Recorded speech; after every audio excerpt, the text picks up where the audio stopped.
లో ఆ పట్టణానికి ఆదర్శ మున్సిపాలిటీగా పేరుంది. 3 పర్యాయాలుగా ఒకే కుటుంబం పాలనలో ఉండడంతో అవినీతికి కేర్ ఆఫ్ అడ్రస్ గా మారిందన్న ఆరోపణలు వస్తున్నాయి. పురపాలక సంఘంలో జరిగిన ఏసీబీ సోదాలు కలకలం సృష్టించాయి. బీఆర్ఎస్ పాలనలో అధికారాన్ని అడ్డం పెట్టుకుని అక్రమాలకు పాల్పడ్డ పాలక వర్గంపై ఏకంగా సీబీఐ విచారణ జరిపించాలనే డిమాండ్ కూడా వస్తోంది.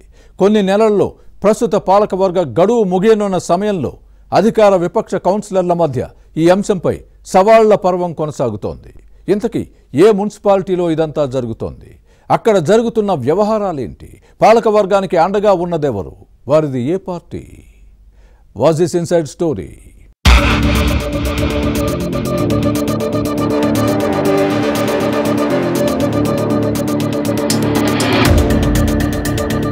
బీఆర్ఎస్ ఏలుబడిలో ఉన్న సిద్దిపేట మున్సిపాలిటీలో అవినీతి రాజ్యమేలుతోందనే ఆరోపణలు వస్తున్నాయి. గతంలో ఇక్కడ ఆలస్యంగా ఎన్నికలు జరగడంతో పాలకవర్గ పదవీ కాలం ఇంకా కొనసాగుతోంది. చైర్పర్సన్గా మంజుల ఉన్నారు. ఈమె భర్త మున్సిపల్ మాజీ చైర్మన్ రాజనర్సు షాడోగా వ్యవహరిస్తూ అన్ని విషయాల్లో చక్రం తిప్పుతున్నారని వినిపిస్తోంది. రాజనర్సు గతంలో 2 సార్లు చైర్మన్గా పనిచేస్తే ప్రస్తుతం ఈ నేత సతీమణి పాలనలో మున్సిపాలిటీ నడుస్తోంది. 3 సార్లుగా ఈ కుటుంబమే పాలన చేస్తుంటే అన్నిటిలో బాగా నొక్కేస్తున్నారన్న వాదనలు ఉన్నాయి. ఈ వ్యవహారంపై పలువురు సభ్యులు అసంతృప్తిగా ఉన్నారు. స్థానిక ఎమ్మెల్యే హరీష్ రావు అండదండలు పూర్తిగా ఉండడంతో కారు పార్టీ పాలనలో ఎవరూ ఎదురు మాట్లాడే సాహసం చేయడం లేదు. అయితే రాష్ట్రంలో కాంగ్రెస్ ప్రభుత్వం అధికారంలోకి రావడంతో ఉన్న కొందరు బీఆర్ఎస్ కౌన్సిలర్లు హస్తంగూటికి చేరారు. దీంతో మున్సిపల్ సమావేశాల్లో పాలకపక్ష వైఖరిని నిలదీస్తూ అవినీతిని ప్రశ్నించి నిలదీయడంతో రచ్చరచ్చ అవుతోంది.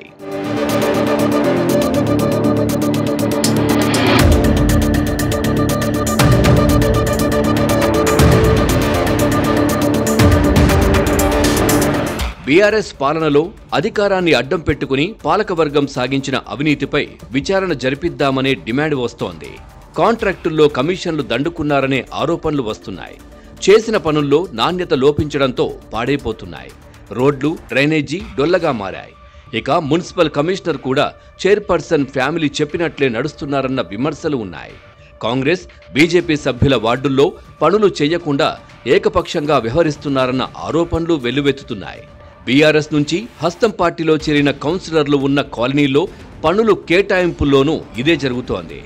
కమిషనర్ను కలిసి చర్చిద్దామన్న అవకాశం ఇవ్వకపోవడంపై కాంగ్రెస్, బీజేపీ కౌన్సిలర్లు ఆగ్రహావేశాలు వ్యక్తం చేస్తున్నారు.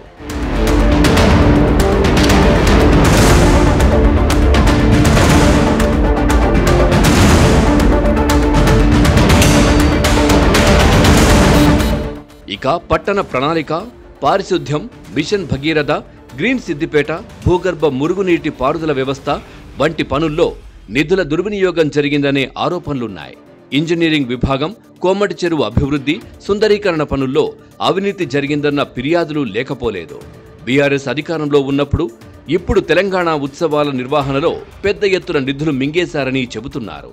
అక్రమ కట్టడాలకు అండగా ఉంటున్నారన్న ఆరోపణలొస్తున్నాయి.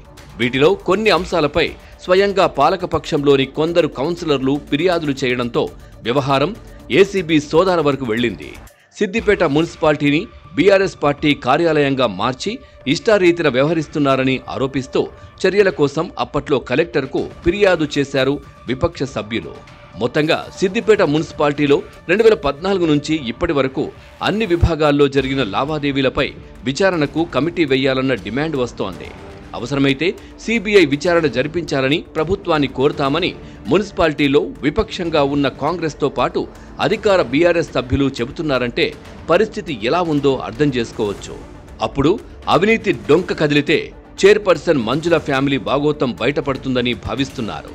అడ్డంగా బుక్కయ్యే అవకాశాలు లేకపోలేదని చెబుతున్నారు. సిద్దిపేట మున్సిపాలిటీలో ఈ మొత్తం వ్యవహారం ఏ మలుపు తిరుగుతుందో చూడాలి.